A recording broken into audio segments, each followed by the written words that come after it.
नई सरकार का काउंटडाउन शुरू हो चुका है और अब से कुछ घंटे बाद पता चल जाएगा कि हरियाणा में लोगों ने किसके पक्ष में मतदान किया है, आखिर कौन सी सरकार बनने वाली है। और इसको लेकर जो मतगणना होती है, इनको लेकर तमाम तैयारियां पूरी कर ली गई हैं। मैं इस समय फरीदाबाद के एक काउंटिंग सेंटर पर मौजूद हूं। तस्वीरें आपको दिखाता हूं कि यहां से कल मतगणना आपको होती हुई नजर आएगी और ये तस्वीरें आप जब देखेंगे तो ये तमाम तैयारियां इस बात की गई हैं कि जब काउंटिंग हो तो किसी तरह की दिक्कत ना हो। जैसे इस समय जिस काउंटिंग सेंटर पर मैं मौजूद हूं, यहां पर 14 टेबल लगाई हुई हैं। तमाम व्यवस्था पुलिस की की हुई है, तमाम पुलिस की सुरक्षा के इंतजाम किए गए हैं और जब आप देखेंगे तो 14 टेबल यहां लगाई गई हैं और 21 राउंड की यहां काउंटिंग होने वाली है। जिला निर्वाचन अधिकारी विक्रम सिंह यहां मौजूद हैं और तमाम व्यवस्थाओं का जायजा ले रहे हैं। इनसे एक बार समझने की कोशिश करते हैं। सर, किस तरह की तैयारी की गई है और इस सेंटर पर जहां हम हैं किस तरह की प्लानिंग रहेगी, किस तरह से होना है?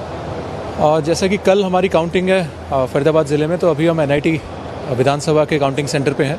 तो तैयारी हमारी पूर्ण है, चाहे EVM की काउंटिंग हो, चाहे पोस्टल बैलेट की काउंटिंग हो, तो सारी अच्छी तरीके से तैयारियां चल रही हैं। तो कल सुबह 8 बजे से पोस्टल बैलेट की पहले काउंटिंग शुरू करेंगे और उसके आधे घंटे बाद यानी कि 8:30 बजे से हम EVM की काउंटिंग शुरू करेंगे। तो यहाँ पे बैरिकेडिंग वगैरह पूरी कर दी है ताकि कैंडिडेट या उनके कैंडिडेट तो अंदर ही RO टेबल पर रह सकते हैं, उनके जो काउंटिंग एजेंट हैं वो जाली के बाहर बैठ के हर टेबल पे देख सकते हैं। एक बार अगर आप दिखा पाएँ कि कहाँ पर बैठेंगे ये लोग और किस तरह से कहाँ पर ड्यूटी होनी चाहिए। तो अभी जैसे ये वाली हमारी 13 नंबर टेबल है, ये 14 नंबर टेबल है। तो इसमें अंदर की तरफ जो हमारे जो सुपरवाइज़र हो गए या एजेंट हो गए या माइक्रो ऑब्जर्वर हो गए वो सारे बैठेंगे अंदर की तरफ, और बाहर की तरफ जो है काउंटिंग एजेंट बैठेंगे। जो पॉलिटिकल पार्टीज़ के जो या कैंडिडेट के काउंटिंग एजेंट है वो बाहर बैठेंगे।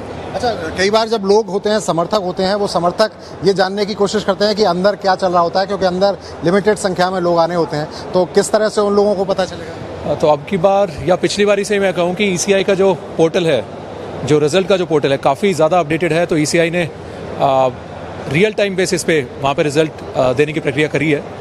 तो जब जैसे ही हम कंपाइल करते हैं एक राउंड का रिज़ल्ट यहाँ पे, तो वैसे के वैसे हम उसको चढ़ा देते हैं। तो लोग अपने घर बैठे बैठे देख सकते हैं और काफ़ी ज़्यादा इन्फॉर्मेटिव और काफ़ी उसके साथ में अगर मैं कहूँ कि ग्राफिक्स के साथ में जो पोर्टल पे दिखता है सब कुछ ही, तो वहाँ पे आप घर बैठे अपने उस पे पोर्टल पे देखें। और एक चीज़ और मैं आपके माध्यम से बताना चाहूँगा, किसी अफवाह पे भरोसा ना करें। कई बार होता है कि जी ये आगे चल रहा है, अभी फलाना आगे चल रहा है, दूसरा आगे चल रहा है। आप ECI के पोर्टल पर जाएँ, ECI के पोर्टल पर रियल टाइम डेटा आपको मिलेगा, तो वहाँ से आप चेक करें। अच्छा, हम देख रहे हैं कि आपने लोगों की सुविधा के लिए TV भी लगाई है, LCD का इंतजाम किया, LED का इंतजाम किया, वो क्या है? बिल्कुल ही वैसे अगर मैं कहूँ कि लोगों की सुविधा के लिए नहीं है, यहाँ पे सिर्फ ऑथराइज जो लोग हैं जिनके पासेस बने हैं वही यहाँ पे आ सकते हैं। और बाहर हमने मीडिया सेंटर बनाया है। एक मीडिया सेंटर में हमने TV की व्यवस्था करी है और आप लोगों के लिए बैठने की व्यवस्था करी है और कंप्यूटर्स की और इंटरनेट की भी वहाँ पे व्यवस्था करी है।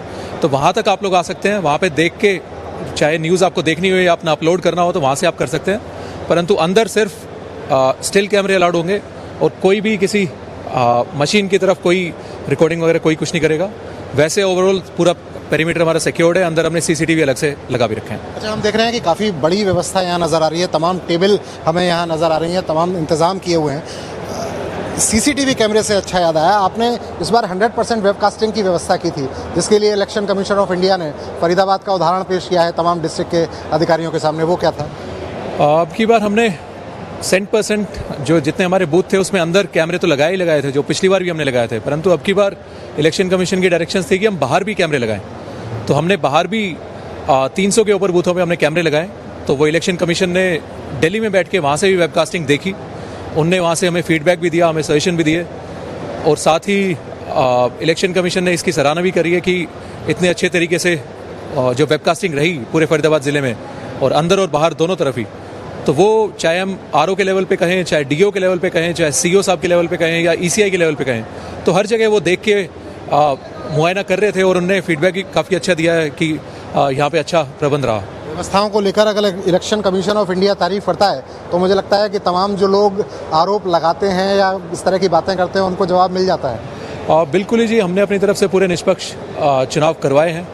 कोई घटना दुर्घटना नहीं हुई है। पीसफुली चुनाव पूरे संपन्न हुए हैं, चाहे पिछला पार्लियामेंट्री का ले लें या फिर ये अभी लोग ये विधानसभा का ले लें। तो सभी लोगों का इसमें सहयोग है, सब चाहे वोटर्स जितने हो गए या कैंडिडेट जितने हो गए या फिर हमारी एडमिनिस्ट्रेशन जितनी होगी, सभी का सहयोग है। तो काफ़ी अच्छे तरीके से। और साथ ही मैं ये भी कहना चाहूँगा, मीडिया का काफ़ी बढ़िया रोल है इसमें, कि कई बार क्या होता है कि अफवाह या फिर गलत इन्फॉर्मेशन, मिस इन्फॉर्मेशन वो भी काफ़ी आ जाती है, परंतु आप लोगों का भी काफ़ी सहयोग रहा कि आपने उसको शुरू में ही उसको दबाया और पहले चेक करके फिर वो चलाया। तो ये भी काफ़ी बड़ी बात है और आगे भी यही लोगों से मेरी अपील है कि कृपया करके जो पहले सोशल मीडिया वैसे है उस पर भरोसा करने से पहले उसको चेक ज़रूर कर लें। ये जिला निर्वाचन अधिकारी विक्रम सिंह एक बात साफ तौर पर कह रहे हैं कि आप तक सूचना समय पर पहुंच पाए, इसके लिए इलेक्शन कमीशन ऑफ इंडिया ने तमाम तरीके के इंतजाम किए हैं। किसी भी अफवाह पर भरोसा ना करें। इलेक्शन कमीशन ऑफ इंडिया की जो अधिकृत वेबसाइट है उस पर जो सूचना आ रही है वो सूचना पूरी तरह से ठीक होगी, इसको लेकर आप ध्यान रखें। और चूंकि फरीदाबाद में लोकसभा की बात करें या विधानसभा की बात करें, पूरी तरह शांति रही है। इस बात को लेकर इलेक्शन कमीशन ऑफ इंडिया ने भी फरीदाबाद की तारीफ की है, इस बात से बेहद खुश नजर आ रहे हैं। और अब गिनती का समय बचा है हरियाणा की सरकार बनने में। अब से कुछ घंटे बाद ये तय हो जाएगा कि हरियाणा में किसकी सरकार बनने वाली है, लोगों ने किसके पक्ष में मतदान किया है। सबसे पहले नतीजे आप सूर्या समाचार पर देख पाएंगे। आप देखते रहिए सूर्या समाचार, क्योंकि सूर्या समाचार आपको सबसे पहले बताएगा कि किसके पक्ष में मतदान हो रहा है, किसके पक्ष में मतदान हुआ है, किसके पक्ष में रिपोर्ट आ रही है और आखिर कौन जीत रहा है आपके इलाके से। तो घर से मत निकलिए, टीवी देखते रहिए, इलेक्शन कमीशन ऑफ इंडिया की वेबसाइट देखिए और आपको सही सूचनाएं मिलती रहेंगी। फरीदाबाद से दीपक गौतम।